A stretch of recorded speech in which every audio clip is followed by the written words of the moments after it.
Bismillahirrahmanirrahim. Assalamualaikum warahmatullahi wabarakatuh. Perkenalkan semuanya, saya Aditya Ardiansah. Saya dari Departemen Project Divisi Purchasing, lebih tepatnya dari Purchasing Hosting. Saya di sini ingin menjelaskan terkait purchasing menggunakan metode kerja BMW, biaya, mutu, dan waktu. Sebelum kita ke apa itu BMW dan gimana sih purchasing pakai BMW itu, kita jelasin dulu. Barangkali di sini ada teman-teman yang belum mengerti apa sih purchasing, kerjanya ngapain. Apalagi di PT saya bekerja sekarang ya, di RSP, di Raja Sukses Propertindo, itu kan developer perumahan. Nah, purchasing tuh ngapain kalau misalkan kerja di developer perumahan kan. Nah, saya mau jelasin dulu secara garis besar apa itu purchasing. Purchasing itu bagian pengadaan secara garis besar. Nah, apa yang kita adain kan, apa kita tuh mengadakan apa gitu. Nah, kita tuh mengadakan barang atau jasa untuk kebutuhan teman-teman marketing berjualan. Karena kan purchasing itu masuk ke bagian produksi, dimana kalau misalkan ada bagian produksi pasti ada bagian penjualan. Nah, teman-teman kita dari marketing itu jualan, nah kita tuh support mereka, kita tuh menyediakan barang atau jasa untuk menunjang penjualan dari teman-teman marketing. Nanti saya jelasin lah lebih dalamnya. Nah, kita kan saya itu kan kerja di PT RSP ya, Raja Sukses Propertindo, developer perumahan. Nah, ngapain purchasing tuh, ngapain di RSP? Purchasing di RSP itu kita pasti kita kan jualan rumah. Kita kan berarti purchasing itu mengadakan rumahnya gimana caranya rumah itu harus jadi. Kita bisa pakai kita pengadaan barang dan kita bisa mengadakan jasa. Kita selama ini sih kita pernah mengadakan barang dan kita juga pernah mengadakan jasa. Lebih banyak pakai jasa sih sebenarnya. Nah, kita tuh kan pakai vendor untuk bangun rumah. Kita itu pakai vendor atau pemborong. Jadi kita tuh mengawal bagaimana caranya teman-teman marketing itu jualannya lancar dan terpenuhi. Nah, itu secara garis besar dan secara spesifik purchasing di RSP. Nah, sekarang kita kembali lagi ke bahasan awal, gimana sih purchasing pakai metode kerja BMW, biaya, mutu, dan waktu. Jadi untuk menjadi seorang purchasing yang menurut saya baik dan emang saya pernah lakuin metode kerja ini dan fine-fine aja selama ini, alhamdulillah lancar. BMW itu kan biaya, mutu, dan waktu. Yang pertama ada biaya.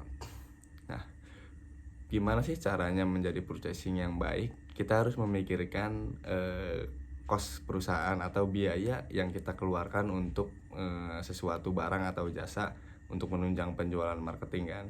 Nah, kita tuh harus memerhatikan biaya. Maksudnya gini, misalkan kita mau ngerjain main gate. Nah, main gate itu kan kita nggak langsung ngehubungin satu vendor. Kita itu minimal ngehubungin 3 vendor untuk pembandingan harga. Misalkan vendor A harganya itu 400, harganya itu 180 juta, vendor B itu 160 juta, vendor C itu 130 juta. Nah, untuk kalau misalkan kita pakai logika aja kan, kita harusnya milih yang 130 juta dong, karena kan jelas jauh harganya kan, yang satu 180, yang satu 150, yang satu 130. Nah, untuk kalau misalkan orang-orang pakai bukan orang pakai logika, orang-orang awam juga pasti kan lihatnya itu dari yang 130 kan, jelas karena harganya jauh. Nah, kita kan nggak bisa langsung lihat dari biayanya doang, kita juga harus lihat mutu. Dari yang harga 130 ini, track record dia tuh di bagian mutu tuh gimana, kualitas dia pas saat pengerjaan sebelum dia mau ngerjain main gate itu gimana, historinya gimana, kita cari tahu dulu. Entah itu dia ngerjain di perumahan lain atau dia ngerjain di perumahan kita, di developer kita, di RSP, di Rumah Ningrat. Kita itu harus cari tahu dulu mutu dia baik atau enggak.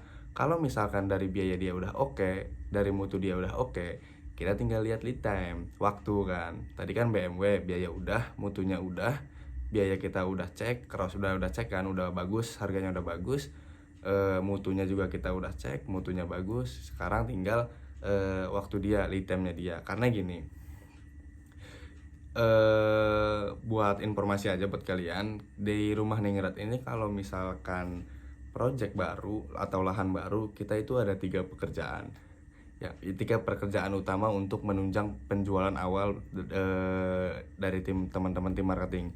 Yang pertama ada pekerjaan main gate. Main gate tuh kalau kalian nggak tahu, gada-gada kan biasanya kalau kalian masuk atau pernah lihat atau pernah lewat ke perumahan Terus Milen atau yang sekarang rumah Ningrat itu kan ada gede kan, ada gapura kan gede.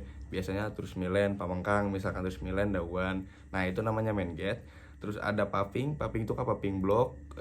Biasanya kan jalan Terus Milen itu pakainya paving block. Nah itu sama saluran konvensional, saluran. Jadi kalau misalkan dari 3 item itu salah satunya ada yang lead time-nya mundur, misalkan main gate lead time-nya mundur, harusnya kita tuh lead time yang kita kasih itu 2,5 bulan, misalkan 75 hari.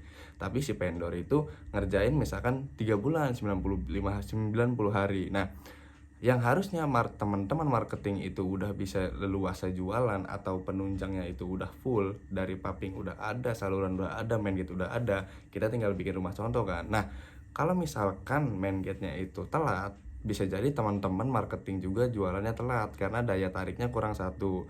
Orang kan iyalah, orang misalkan lihat paving, dia akses jalannya bagus, terus saluran, oh iya ada saluran airnya, dijamin gak banjir. Cuman kalau misalkan main gate-nya masih dalam pembangunan, itu daya tariknya bisa berkurang. Kalau misalkan lead time-nya kita itu cepat atau sesuai yang kita berikan si vendor tersebut, itu jos nanti teman-teman marketing juga jualan enak, ada daya tarik. Jadi gara-gara depan ada, main gate ada kan, terus dia masuk akses jalannya bagus, pas dia masuk ke lahan itu udah ada salurannya, jadi dia tuh udah nggak kepikiran oh ini bakal banjir, enggak, karena udah ada salurannya, udah jelas air keluar kemana. Nah, meskipun belum ada unit rumah di dalamnya, nanti tuh teman-teman marketing bisa jualan karena ada 3 daya tarik tersebut kan, apalagi kalau udah ada rumah contoh. Nah, pentingnya purchasing memakai metode kerja BMW itu ya kayak gitu. Jadi kita tuh bisa efisiensi biaya yang keluar atau kos perusahaan yang keluar, kita bisa ngehemat, kita bisa melakukan perbandingan.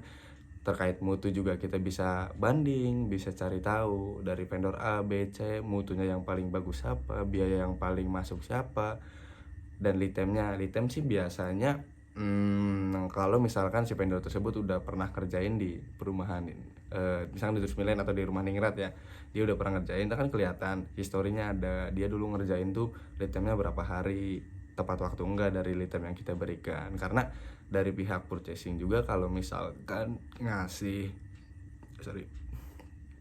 lead time itu nggak asal-asal, maksudnya tiba-tiba jebret 2 bulan, nggak. Kita ada estimator, jadi kita bisa ngeestimasiin kalau pekerjaannya ini, misalnya pekerjaan main gate 2,5 bulan itu keburu nggak, atau pekerjaan rumah sebulan atau 35 hari itu keburu nggak, semuanya udah kita pikirin baik-baik kok. Jadi gak mungkin kita dari tim purchasing juga ngasih lead time itu sembarangan. Nah,